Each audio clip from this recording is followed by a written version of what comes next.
Bien, iglesia, vamos a compartir la palabra del Señor. Como la mayoría de ustedes saben, estamos en segunda de Pedro, capítulo 2, versos. Hoy día vamos a compartir el verso 22 al 20 al 22, eso es. Segunda de Pedro, capítulo 2, versos 20 al 22 inclusive.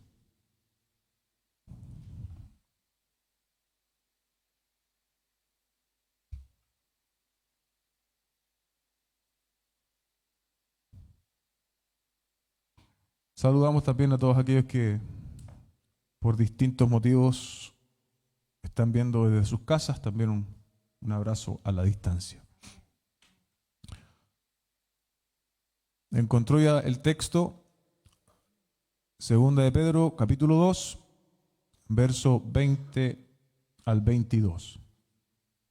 Vamos a leer en el nombre del Señor. Porque si después de haber escapado de las contaminaciones del mundo por el conocimiento de nuestro Señor y Salvador Jesucristo, de nuevo son enredados en ellas y vencidos, su condición postrera viene a ser peor que la primera. Pues hubiera sido mejor para ellos no haber conocido el camino de la justicia, que habiéndolo conocido, apartarse del santo mandamiento que les fue dado.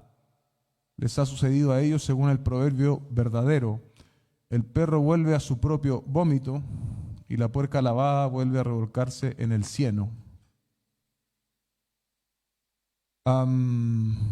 Los perversos falsos maestros no han desaparecido. Novedosas formas para excitar la mente y hacer entrar a los creyentes en una especie de trance hipnótico, disponiéndolos para degradantes espectáculos de un culto aparente, repetir frases aparentemente espirituales, reiterar el canto una y otra vez de alguna parte de una canción religiosa hasta perder el control, son novedades a las que los inconstantes buscan día a día. Se someten ignorando que muchos de los enseñadores de este sistema son corruptos del alma, engañadores de profesión, buscando apartar a los creyentes de la verdad bíblica para llevarlos a extraviarse en caminos que no proceden de Dios. Este es un extracto de Samuel Pérez Millos, a que describe muy bien, ¿cierto?, la perversidad de los falsos maestros y de quienes le siguen. Ha sido la tónica de este capítulo 2.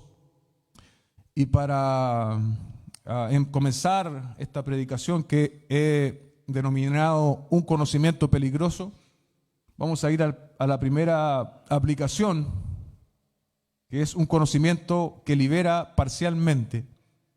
El primer punto de esta predicación, que lo vemos en el verso 20, donde dice: porque si después de haber escapado de las contaminaciones del mundo por el conocimiento de nuestro Señor y Salvador Jesucristo, de nuevo son enredados en ellas y vencidos, su condición postrera viene a ser peor que la primera.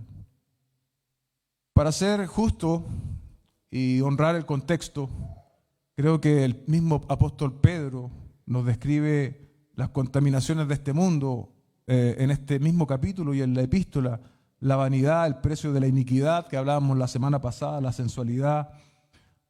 Pedro describe este conocimiento, y yo lo he denominado así, como un conocimiento que libera parcialmente, y quiero llevarlos a la parábola del sembrador en Mateo 13, versículo 22, para hablar específicamente de aquella semilla que cae entre espinos, que creo calza perfectamente con lo que Pedro está describiendo aquí. Dice el texto: y aquel en quien se sembró la semilla entre espinos, este es aquel que oye la palabra. ¿Escuchó bien? Ese oye la palabra. Pero, los peros en la Biblia siempre son importantes, las preocupaciones del mundo y el engaño de las riquezas ahogan la palabra y se queda sin fruto. Es un conocimiento capaz de producir ciertos cambios que son cosméticos, que son superficiales, que son temporales. Dice el texto: después de haber escapado de las contaminaciones del mundo. Inferimos que por un tiempo estas personas vivieron aparente vida santa. No nos dice el texto, no nos proporciona cuánto tiempo fue. pero definitivamente dejaron esas prácticas pecaminosas. Pero lo triste, ¿cierto?, lo preocupante del texto es que dice, para luego ser enredados y vencidos por ellas. En el lenguaje de Mateo dice que oyeron la palabra, pero al competir la palabra con las preocupaciones del mundo y el engaño de las riquezas, se manifiesta la verdadera condición espiritual de estos falsos maestros y de quienes les seguían. Es un conocimiento que brinda una liberación con fecha de caducidad, con una fecha determinada, versus el verdadero conocimiento, iglesia. El verdadero conocimiento de Dios nos libera de forma efectiva. Es claro, y la propia experiencia nos confirma que nos libera, y tenemos luchas muchas veces, y tenemos caídas muchas veces, pero ya no volvemos al estado original de esclavitud. Ya no volvemos más a ese estado original, como es el caso de los falsos maestros. Ellos sí volvieron a su estado original de esclavitud del pecado. Primera de Juan 3:8 dice, el que practica el pecado es del diablo, porque el diablo ha pecado desde el principio. Hace algunas semanas hacíamos ese alcance, ¿no?, de cómo el diablo desde Génesis hasta estos tiempos ha permanecido engañando a las personas, ha permanecido pecando. Y aquí viene el contraste en el mismo versículo. Dice, el Hijo de Dios se manifestó con este propósito, oiga bien, para destruir las obras del diablo. ¿Escuchó bien, iglesia? Para destruir las obras del diablo. El texto dice claramente destruir, no dañar parcialmente y hacerlas reversibles. Es para destruir. El Hijo de Dios, Jesucristo, se manifestó con este propósito, destruir, iglesia, las obras del diablo.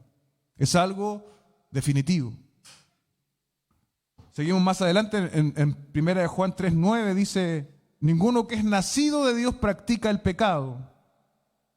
¿Y por qué? Porque la simiente de Dios permanece en él. No es en base a sus propias capacidades espirituales, a su fortaleza única.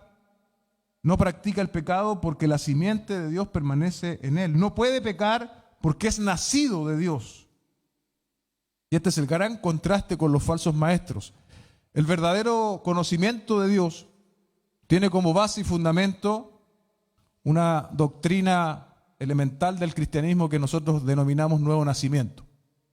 El verdadero conocimiento de Dios que cambia de forma efectiva tiene como base el nuevo nacimiento. Esa es la simiente de Dios que permanece en él, que dice el apóstol Juan. En cambio, el conocimiento parcial que expone Pedro no. Es una adhesión a la religión sin profundidad. Es una adhesión a la religión sin nuevo nacimiento. Por lo tanto, es lógico que los cambios que muestra son temporales, pero nunca de fondo. Y son reversibles. Porque son personas que no han experimentado el nuevo nacimiento. Son creyentes solo de nombre, tanto los falsos maestros como sus discípulos. No imagina, iglesia, solamente personas que estuvieron en la fe y que hoy no lo están, lo que nosotros acá decimos descarriados, ¿cierto? Se descarrió el hermano. Porque recuerde que este fenómeno estaba dentro de las iglesias. Entonces podemos ver esta realidad incluso a nivel de iglesia o de líderes activos religiosamente hoy, como lo fue en la época de Pedro.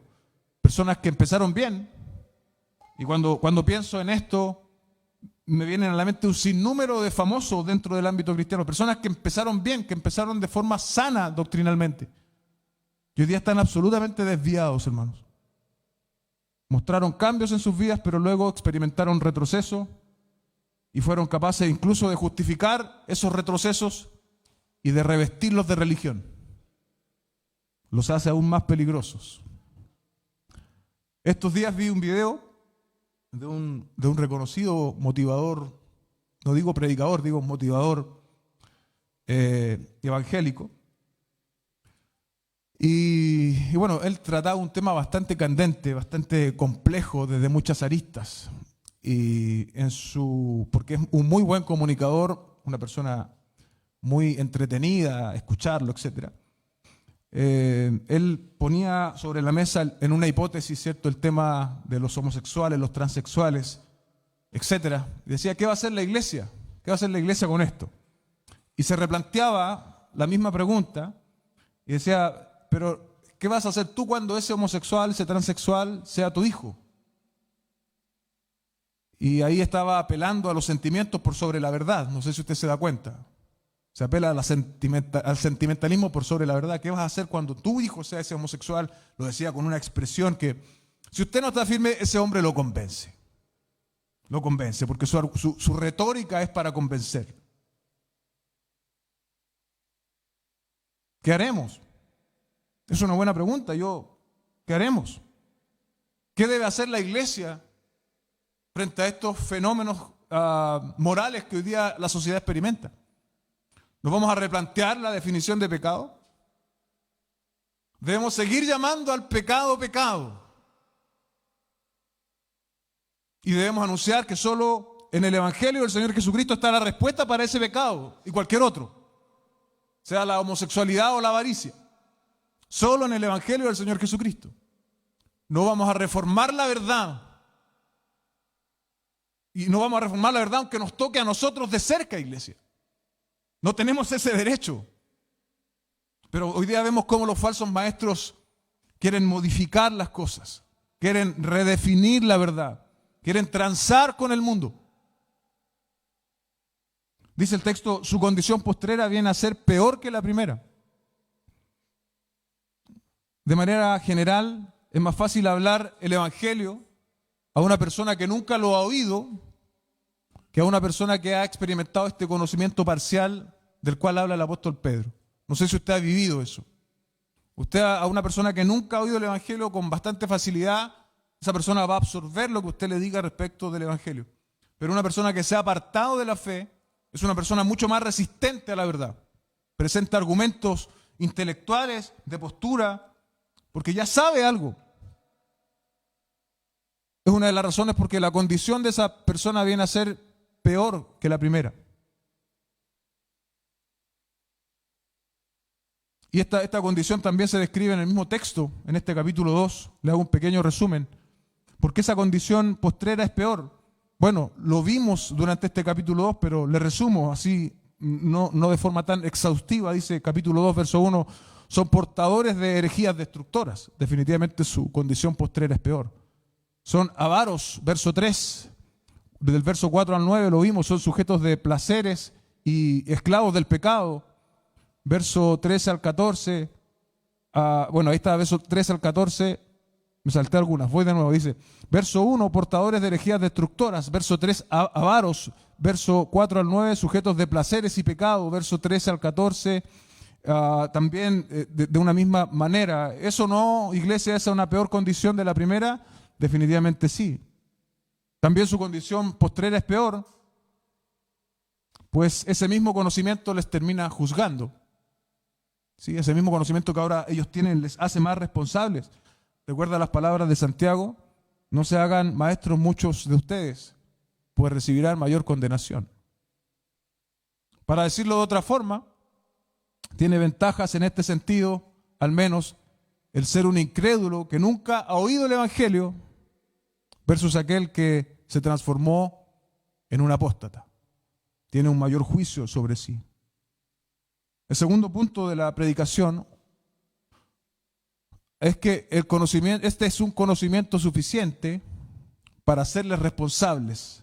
Dice el texto, verso 21, pues hubiera sido mejor para ellos no haber conocido el camino de la justicia, que habiéndolo conocido, apartarse del santo mandamiento que les fue dado. Los falsos maestros, los falsos cristianos, son absolutamente responsables de su desvío.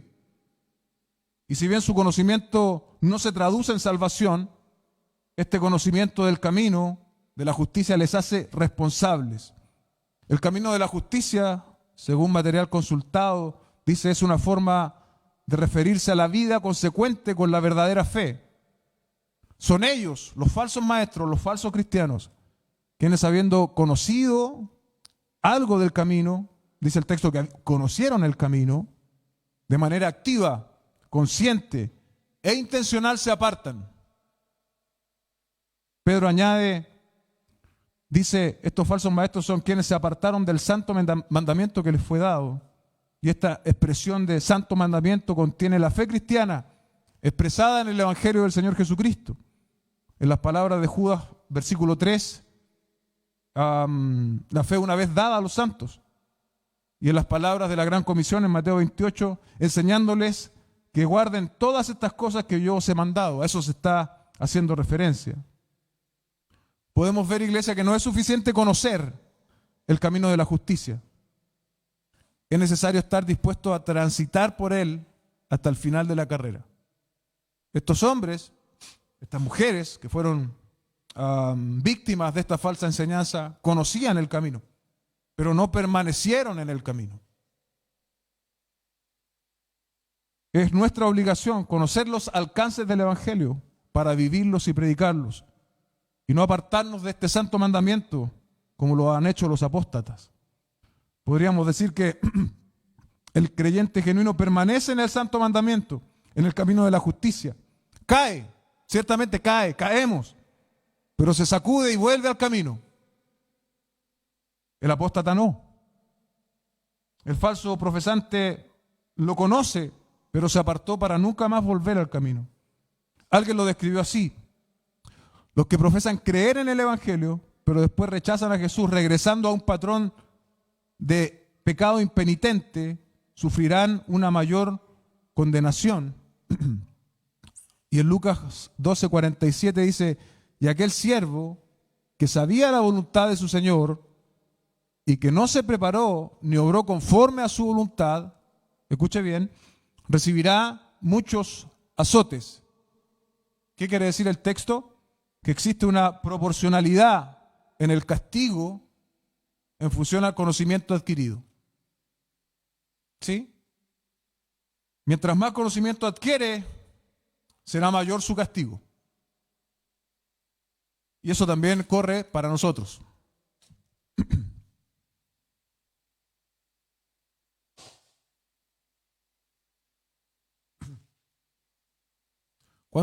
Si usted ha hablado con una persona que se aparta de forma completa del camino, generalmente va a encontrar en ellos razones ajenas. Siempre se va a buscar un tercer responsable. Salvo excepciones, las personas siempre van a decir: no es que el pastor, no es que tal hermano, no es que esta situación. Pero acá el texto nos está diciendo, el Espíritu de Dios, que son ellos mismos los responsables. Si alguna vez usted se siente tentado a apartarse del camino, sepa que el único responsable de esa decisión es usted. No es la iglesia, no es el pastor, no es el hermano Juan, no es el hermano Pedro.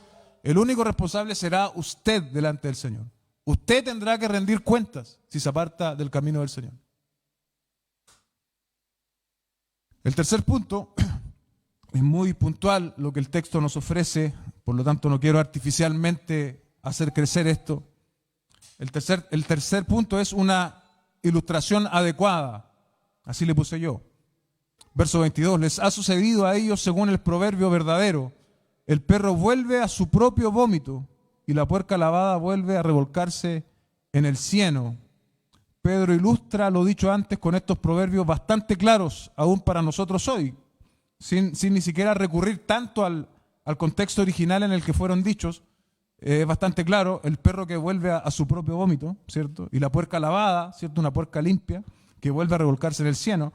Ahora esto, que suena bastante hasta jocoso, podríamos decir, era en el tiempo que fue dicho bastante ofensivo. Bastante ofensivo. De hecho, la primera ilustración se encuentra en Proverbios 26:11.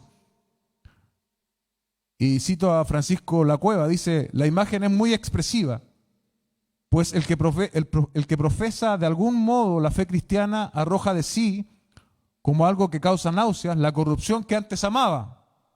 Si su profesión resulta falsa y se vuelve a la condición corrompida que tenía anteriormente, es como si volviese a comer lo que vomitó. En el contexto bíblico, los perros, hermanos, eran animales de carroña. Era muy raro, hoy día nosotros los tenemos de mascota, pero era muy raro en ese contexto que los perros fuesen mascotas, eran más bien carroñeros. Y era muy habitual esto, y de hecho yo en clínica también lo veía, que los perros vomitaran, porque como comían carroña, muchas veces vomitaban, ¿y qué hacía el perro? Volvía a comer ese vómito. Y no es algo solo de ese tiempo, yo también, y me imagino que usted también lo ha podido ver en alguna oportunidad. Pues esa es la imagen que ahora Pedro está trayendo sobre la imagen de los falsos maestros. Son personas que aborrecieron en alguna oportunidad el pecado, lo vomitaron de sí. Pero ahora están volviendo a comer ese pecado. Esa es la imagen del perro que vomita. Y es bastante claro, ¿cierto? Son imágenes claras, nítidas de lo que el apóstol está expresando. El segundo proverbio no aparece en el Antiguo Testamento y se piensa que es más bien de origen gentil, pero tanto el perro como el puerco eran considerados no solo por los judíos, sino también por los autores paganos de aquella época como símbolos de suciedad moral. Ambos proverbios resultan entonces proporcionados para describir la locura de los falsos maestros y sus seguidores que, habiendo tenido un conocimiento del Señor, como lo vimos en el verso 20, ¿no? Porque después de haber escapado de las contaminaciones del mundo por el conocimiento de nuestro Señor Jesucristo, un conocimiento parcial como lo definimos, y luego habiendo conocido el camino de la justicia, verso 21, pues hubiera sido mejor que no hubieran conocido el camino de la justicia. Manifiestan sin sentido abandonar la verdad, abrazar el error y el pecado como forma de vida. La consecuencia de eso es una condenación, la condenación de Dios, el juicio de Dios, como lo hemos visto en este capítulo. Iglesia, tenemos que recordar algo al estar cerrando este capítulo 2. Las advertencias son en contra de los falsos maestros, pero no son tanto hacia los falsos maestros. Según hemos entendido en el texto, son personas ya reprobadas. Son en contra de los falsos maestros, pero para la iglesia. Son para los genuinos creyentes. Alguien puede decir, no, pero esto de segunda de Pedro es para gente. No, hermano, es para nosotros. Son advertencias para nosotros hoy. Somos susceptibles de estos ataques. Como también lo han sido durante todas las épocas.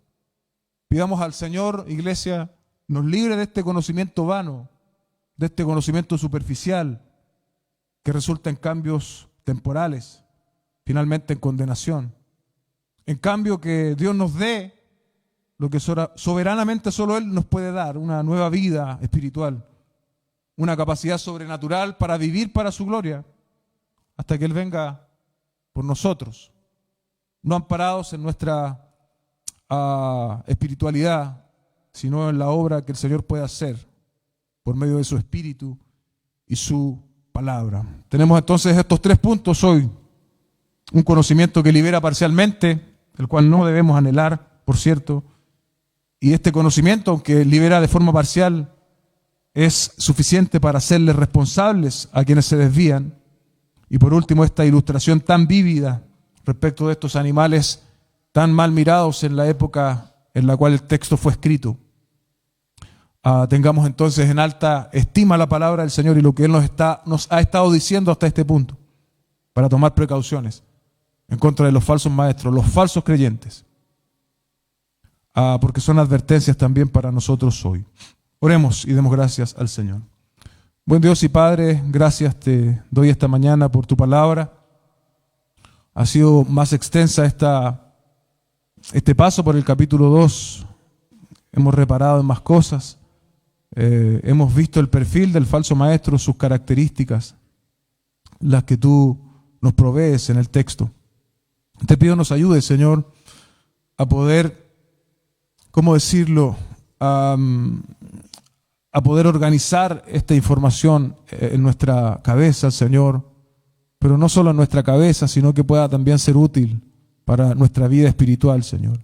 Comprender que estamos en una verdadera guerra, en una verdadera lucha sin cuartel, que se está librando de forma más constante de lo que nosotros pensamos. Es la lucha por la verdad. Y tú nos has llamado para permanecer en ella, Señor. Ayúdanos. Ayúdanos, fortalécenos, Señor. Abre nuestro entendimiento para poder discernir con mayor exactitud lo verdadero de lo falso, Señor. Líbranos de este tipo de conocimiento que expone el texto. Líbranos a nosotros mismos de ser falsos profesantes, Señor. Líbranos a nosotros mismos de estar experimentando cambios parciales, producto de un conocimiento parcial. Y si alguien tal vez está en esta condición hoy, Dios, te ruego que tu evangelio resplandezca en sus corazones, Señor, y puedan sus almas ser efectivamente salvadas para tu reino. Tú eres quien obra en los corazones, Señor. Tú eres quien rescata al hombre de su podredumbre, de su muerte espiritual. Tú eres quien, Señor, lo puede hacer. Te damos gracias, guíanos, ya nos está quedando un capítulo más para cerrar. Guíanos a través de él también. Permítenos aprender de tu palabra, fortalecernos, Señor, en la fe, ser equipados a través de ella para los tiempos que estamos viviendo. Te lo ruego en el nombre de nuestro Señor Jesucristo. Amén y amén.